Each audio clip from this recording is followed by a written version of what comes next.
Bom, se você tá aqui é porque algum motivo você gosta desse assunto. Então, seja bem-vindo ao meu canal. Prazer, meu nome é Henrique e sejam bem-vindos ao Evidência Criminal.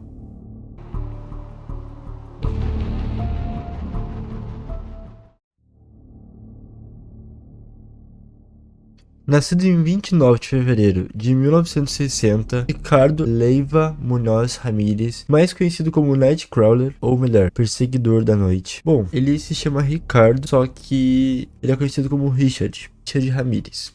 Com 2 anos de idade, Richard sofreu um acidente, um móvel caiu na sua cabeça, ocasionando 30 pontos para curar o ferimento. Cara, 30 pontos. Tem noção? Foi uma coisa muito grave. E aos 5 anos de idade, enquanto estava em um parque se divertindo, Richard foi atingido por um balanço. Um balanço bateu nele, mas foi tipo assim, uma pancada muito forte. Ele passou a ter convulsões epilépticas durante a adolescência por conta dessa pancada, porque ela causou muitos danos ali que deixou Richard com esses problemas. O pai de Richard Ramírez, Julian, era ex-policial da cidade mexicana de Juárez, possuía um temperamento explosivo, ou seja, resultava em agressões. Quem é que sofria? Pois é, Richard Ramírez sofria agressões do pai e muitas vezes o Richard ia dormir no cemitério local justamente para fugir dessa realidade que ele vivia.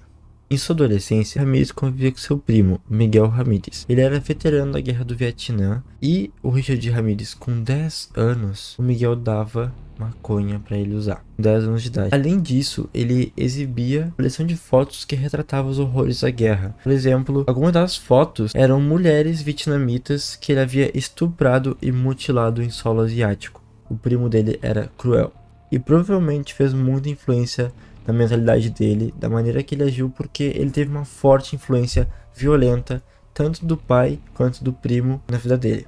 Fora os transtornos que ele acabou tendo com os impactos que ele levou na infância, né? Em 1973, quando tinha apenas 12 anos de idade, Ramírez testemunhou seu primo Mike atirar no rosto de sua esposa, Jessie, com um revólver calibre .38, após uma briga doméstica. Então vocês podem ver aqui que ele teve uma influência muito forte na infância, na adolescência, de violência. Ele foi criado em volta da violência, em torno dela, literalmente o tempo todo, tanto de ele presenciar agressões e também pelo fato de ele ter sido agredido também. Após esse evento, o Richard se mudou com sua irmã mais velha, Ruth, e seu marido Roberto, que fornecia LSD ao seu jovem cunhado. Era outra droga que o Richard Ramírez usava por causa da influência de outras pessoas.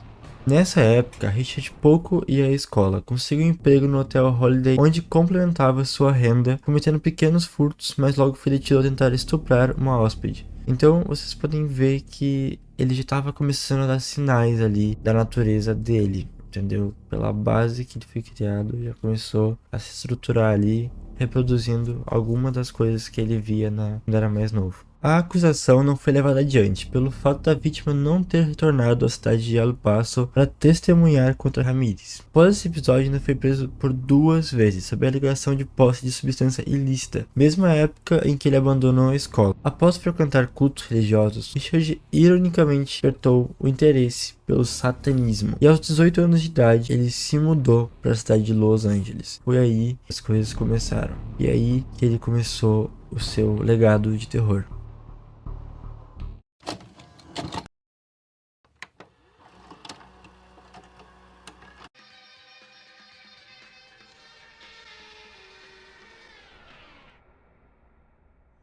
Durante seus primeiros dias na Califórnia, Richard sobreviveu revendendo porções de maconha que havia comprado por um valor mais baixo quando estava no Texas. Com o fim da mercadoria, passou a roubar carros e vender a terceiros os pertences que encontrava no interior dos veículos, com o objetivo de sustentar seu mais novo vício, a cocaína. Ou seja, mais uma droga que Ramírez estava usando. Ele conheceu a maconha, o LSD, em terceiro lugar, cocaína. A essa altura, seu envolvimento com o satanismo já cresceu muito, pois ele já era membro da Igreja do Satanás. Passou alguns meses na prisão por furto de veículos, mas logo voltou às ruas. Então, assim, ele evoluiu muito na questão da violência ali, porque, bom, vocês vão ver.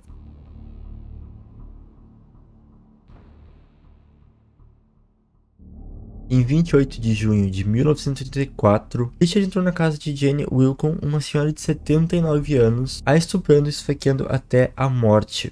Ele matou a primeira pessoa, fez a primeira vítima dele.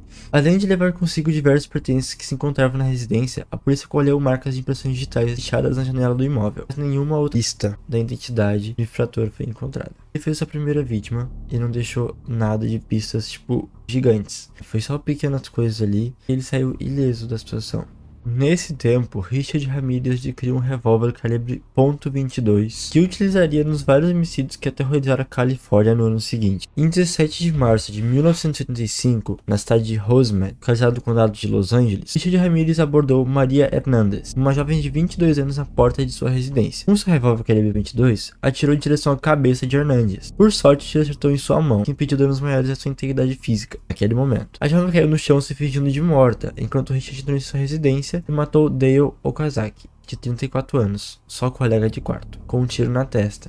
Ele foi certeiro. Vocês podem ver que ele já era uma pessoa brutal. Ele não pensava ali em apenas roubar, ele já tinha o intuito de matar as pessoas que ele roubava. Não tinha a intenção só de roubar as pessoas. Maria Hernandez descreveu o homicida como um homem alto, usando um boné e empunhando uma arma. A única pista encontrada pela polícia nessa ocasião foi um boné da banda australiana AC/DC, encontrado no exterior da residência. Na mesma noite, 17 de março de 1995, após os crimes praticados em Rosemead, Cia Liu Yu, uma estudante de direito de 30 anos de idade na cidade de Monterey Park, também no condado de Los Angeles, foi obrigada por Ramirez a parar seu veículo em uma via pública. Logo que ela parou o carro, ela foi puxada para fora dele pelo Ramirez, que logo efetuou 2 disparos em direção a ela, e em seguida saiu do local do crime com o carro da vítima. E horas depois, ela não resistiu aos ferimentos e acabou morrendo no hospital. E após a autópsia, a investigação constatou que a bala retirada de Cia foi disparada pela mesma arma utilizada no homicídio de Dale Okazaki. Ou seja, eles já tinham ali uma ideia que não era outra pessoa que estava cometendo aquele crime, já era a mesma pessoa em 2 crimes. At first, Los Angeles police thought that the murder of a young woman last March was an isolated act of violence, but since then they've come to believe it was connected to a wide-ranging series of assaults by a killer who's become known as the Night Stalker. Em 27 de março de 1985, Richard invadiu a casa do casal Vincent e Maxine Zazzara, na pequena cidade de Whittier. Após matar Vincent com um tiro na cabeça, Richard Ramirez amarrou sua esposa para poder subtrair os bens da residência. Porém, Maxine se libertou empunhando uma espingarda que estava escondida debaixo da cama. Tentou atirar em Ramirez, porém a arma estava descarregada e Richard a alvejou sem piedade. Mais uma vez, um ato brutal do Richard Ramirez prova que ele não tem clemência nenhuma. É claro, ela tentou matar ele, ela mostrou ataque e ele revidou de uma forma pior ainda. Os corpos foram encontrados pelo filho do casal. Maxine estava despida, além de ter tido seus olhos retirados. Vocês podem ver que ele era um assassino sádico. Ele gostava de fazer as vítimas sofrerem. Ele fazia questão de deixar ali sua marca, né? Sempre com algum sinal. Ele deixava algum sinal. Ele não só matava, como ele também fazia alguma coisa com o corpo. Além de ter tido seus olhos retirados e apresentar sinais de ferimentos nas regiões da face, pescoço, abdômenes e virilhas, provocados por uma faca retirada da cozinha do casal. Na região torácica, ostentava um ferimento na forma da letra T. Ele fez um ferimento na barriga da moça em forma de T, que também pode ser mais ou menos ali uma cruz. A autópsia revelou que, assim como seu cônjuge, Maxine foi baleada no crânio, sofrendo morte instantânea. Todos os outros ferimentos foram realizados pós-mortem. Após a morte dela, ele fez ali ferimentos. A polícia estava confusa, já que desconfiava da existência de um serial killer, mas as vítimas eram diferentes, assim como seu modus operandi, que não é muito comum, já que os assassinos em série normalmente possuem um padrão em suas ações. O que é modus operandi? Modus operandi é a maneira que o assassino age, um padrão de comportamento. Por exemplo, assim, Jeffrey Dahmer, o padrão de comportamento dele era ir em locais, por exemplo, em bares, em lugares, enfim, pegar sua vítima, levar para sua casa, matar elas e fazer o que ele fazia. E ele repetia esse processo toda vez. Esse era o modus operandi do Jeffrey Dahmer. Já o Richard Ramirez, ele não apresentou um modus operandi. Ele matava só por matar. Ele era um assassino desordenado. Ele não, calculava onde ele ia. Ele só fazia por fazer. Por isso que a polícia ficou meio confusa, porque ela se baseava muito, né, no modus operandi. Se eles seguissem uma maneira de matar, eles eram considerados já um serial killer, né? Em 14 de maio de 1985, em Monterey Park, Ramirez entrou na casa dos idosos William e Lillian Doyle. Logo que ele entrou na casa, ele foi lá e executou William na sua própria cama. E após roubar o casal, Lillian, portadora de necessidades especiais, foi estuprada e espancada, mas teve sua vida poupada, e assim foi capaz de descrever as características físicas de Ramirez. Além do fato de Ramirez ter poupado a vida de Lillian, ele deixou uma pegada no jardim da residência deles, e a pegada foi compatível com a pegada deixada em um homicídio anterior, ou seja, tinha já uma pegada do homicídio anterior, porém não tinha outra, fazia ali a compatibilidade, porém ele deixou essa, agora tem mais provas, são cada vez mais próximos de descobrir quem é, ou não. Com essa prova também que ele deixou no quintal, foi confirmada a suspeita de que se tratava de um serial killer. Com essa pegada eles conseguiram associar os outros crimes anteriores com mais esse, né? E aí eles estavam considerando um serial killer, um assassino em série. E a caçada só começava.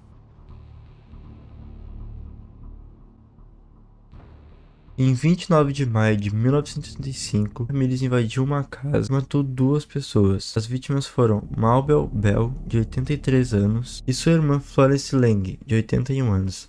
Ambas as 2 vítimas foram mortas a marteladas. E esse crime ocorreu na cidade de Monrovia. E além do fato delas terem sido mortas, a polícia encontrou pentagramas desenhados com batom nos corpos das vítimas e na parede do quarto onde ocorreu o crime. Florence Lang foi reanimada pelos médicos, mas Mabel não sobreviveu.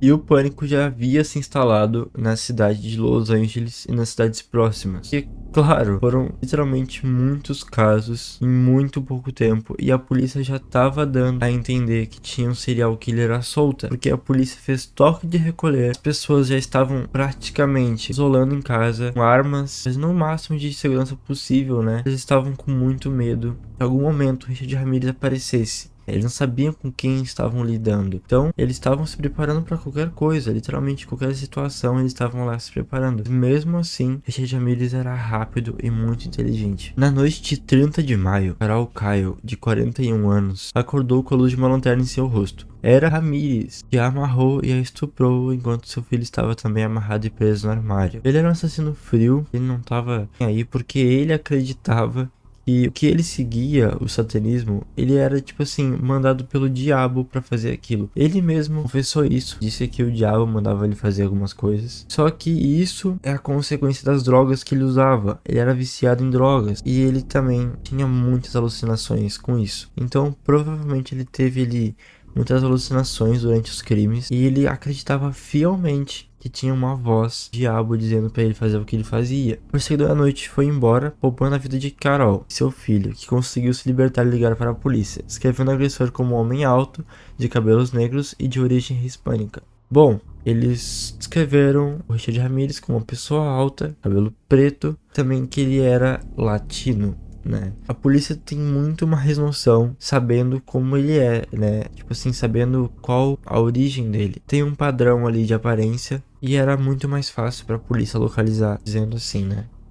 Pessoal, eu voltei aqui no dia seguinte porque eu lembrei de uma curiosidade. Após os homicídios, Richard Ramirez se hospedava no hotel. Esse hotel era o Hotel Cecil, um hotel que anos depois ocorreu muito mais eventos estranhos. Porém, esse hotel já era muito frequentado por pessoal ali, moradores de rua, pois a diária dele era muito barata. Ele era muito frequentado e também tinha ali muito tráfico de drogas, muita prostituição local. E muitas vezes o Richard Ramirez entrava no hotel todo ensanguentado, roupa cheia de sangue, e ninguém dava bola, tipo assim, ninguém tava, sabe, preocupado com a situação. E ele se hospedou lá por um bom tempo. Alguns crimes que ele cometeu, ele ia pra lá logo em seguida. Bom, é isso. Os atos bárbaros prosseguiram nos meses seguintes. Estupros seguidos de homicídio e roubos ocorriam em Los Angeles e nas cidades próximas. Finalmente um padrão começou a ser detectado. Bom, o modus operandi do Richard Ramirez foi detectado. Era como? Normalmente ele matava a vítima masculina, né? Ele matava o homem primeiro, e a vítima do sexo feminino sofria abuso sexual e logo em seguida também era morta. Esse era o modus operandi de Richard Ramirez. Quando tinha um casal, ele matava o homem e depois de abusar da mulher, ele ia lá e matava ela também. Um retrato falado foi divulgado pelas autoridades, e a população amedrontada comprava cães de guarda, e uma tentativa desesperada de afugentar o perseguidor da noite. Como eu falei, as pessoas estavam desesperadas tentando se proteger a qualquer custo, comprando armas, comprando cães de guarda, protegendo mais a porta, colocando portas mais resistentes. Só que o Richard Ramirez, como eu falei, era uma pessoa inteligente, ele sabia onde atacar.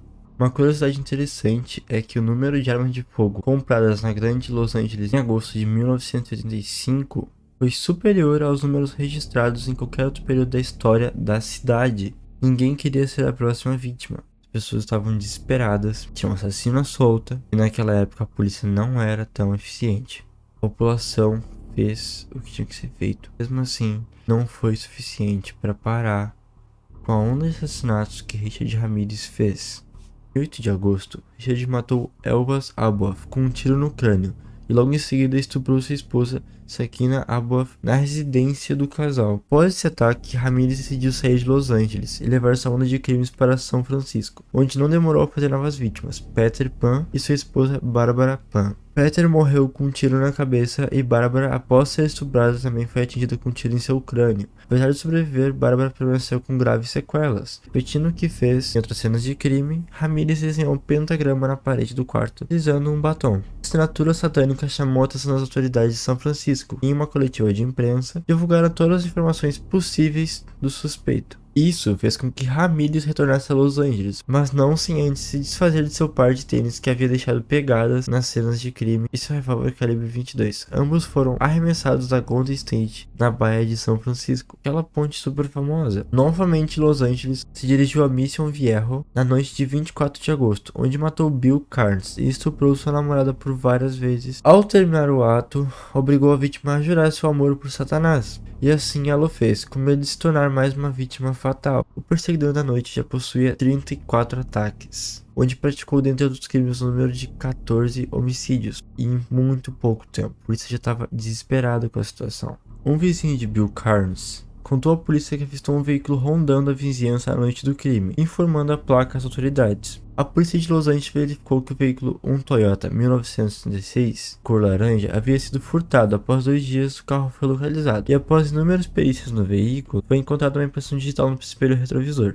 A impressão digital foi identificada como pertencente a Ricardo Leiva Munoz Ramirez, ou seja, eles conseguiram detectar quem era o Richard Ramirez pela sua digital. Ele deixou uma pista que não tinha como negar. Aquela pista ali foi o fim de Richard Ramirez. Em um momento posterior, verificou-se que a impressão digital era compatível com as impressões deixadas em diversas cenas do crime, o perseguidor da noite. Bom, ali era o começo do fim de Richard Ramirez. Estava sendo perseguido pela polícia porque ela já sabia quem ele era agora. No verão de 1975, teve início então a maior caçada humana da história do estado da Califórnia. Richard não sabia que seu nome e sua imagem estavam sendo divulgados, pois estava no Arizona visitando um parente. Um funcionário de uma empresa de ônibus procurou a polícia e informou que Richard Ramirez havia viajado para a cidade de Phoenix, mas havia comprado uma passagem de volta. Tipo assim, ele não escondia, sabe? Ele não escondia, ele não falava que ele era outra pessoa, ele falava que ele era ele mesmo. Eu sou o Richard Ramirez. Só que a polícia agora sabe quem é também ele, estava atrás dele a todo custo. Então, a polícia montou um cerco na rodoviária aguardando o retorno de Ramirez, que ao chegar viu sua foto nos jornais em uma loja da rodoviária. Uma funcionária de origem latina, ao avistá-lo, ela começou a falar: é ele, tipo assim, começou a gritar: é ele, é o assassino. Então Richard fugiu, correu por 3 km em direção ao leste de Los Angeles, enquanto mais de 40 viaturas faziam uma varredura na região. Ao tentar roubar o carro de uma moradora da região, vizinhos o perseguiam e o agrediram. Vizinhos conseguiram capturar Richard Ramirez. Já imobilizado, chamaram a polícia. O perseguidor da noite havia sido preso e o pesadelo acabou. Depois de muitas mortes ali, a própria vizinhança conseguiu capturar o Richard Ramirez com o reconhecimento da polícia, da divulgação de imagem do assassino. A própria população conseguiu capturar o assassino. Eles não mataram o Richard Ramirez, eles só imobilizaram ele ali. E a polícia veio, prendeu ele e ele foi a julgamento.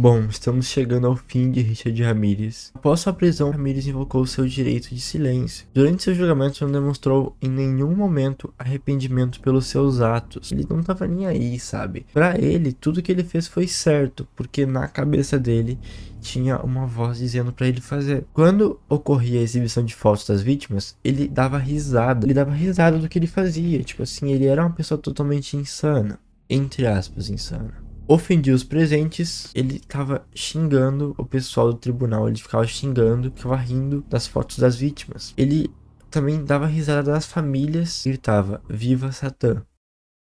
Ramirez entered the courtroom wearing sunglasses and shackles. Hail Satan. Today, nearly 3.5 years...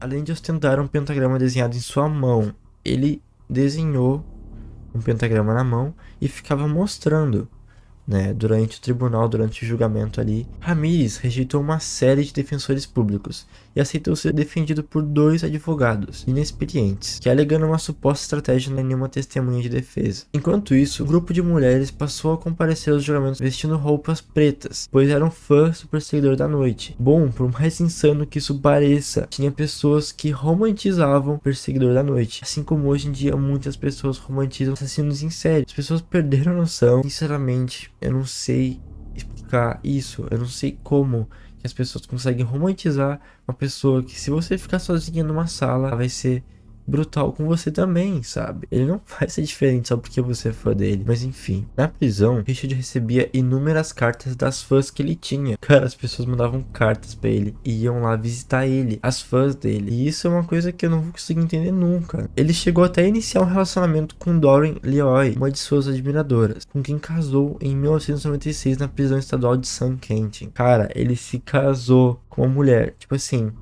ela sentia atração não pelo que ele era normal, mas sim pelo fato dele ser um serial killer. Ela sentia atração por isso, entendeu? Isso é a parte bizarra da situação. Ela sabia das vítimas, sabia das fotos, sabia do que ele tinha feito, e assim ela se apaixonava por ele. O Supremo Tribunal da Califórnia indeferiu seus pedidos em 2006, mantendo suas condenações em sua pena de morte. Alegava que não foi bem avaliado psiquiatramente e que os advogados que o defenderam não preenchiam os requisitos mínimos exigidos. Ele quis recorrer a pena de morte, pois, apesar das circunstâncias, ele não queria ser morto. Porém, Richard faleceu em 7 de junho de 2013 no hospital da prisão estadual de San Quentin, vítima de um câncer no sistema linfático enquanto aguardava sua execução no corredor da morte. A seleção natural levou Richard Ramirez e não viu ele ser morto, né, pela justiça. Bom, ele saiu ileso mais uma vez, querendo ou não.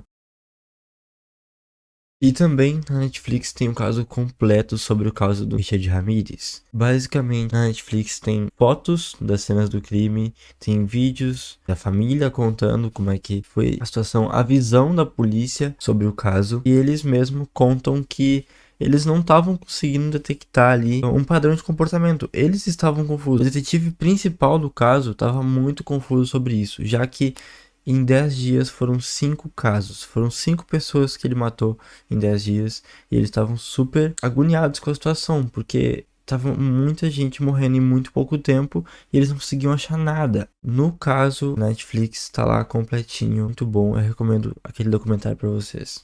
Bom, pessoal, eu espero que tenha gostado do vídeo, né? Esse aqui é o primeiro vídeo do canal. Bom, agora são 13h13 da manhã e eu tô aqui fazendo vídeo porque é uma coisa que eu gosto. Eu faço isso por diversão, porque é uma coisa que eu gosto de conversar sobre. Eu gosto de compartilhar aqui as informações que eu sei. E bom, foi um prazer fazer um vídeo pra vocês. Espero que tenham gostado. Se gostarem, comentem aí, curtam como vocês quiserem. É isso aí, pessoal. Muito obrigado. Até o próximo caso. E é isso aí.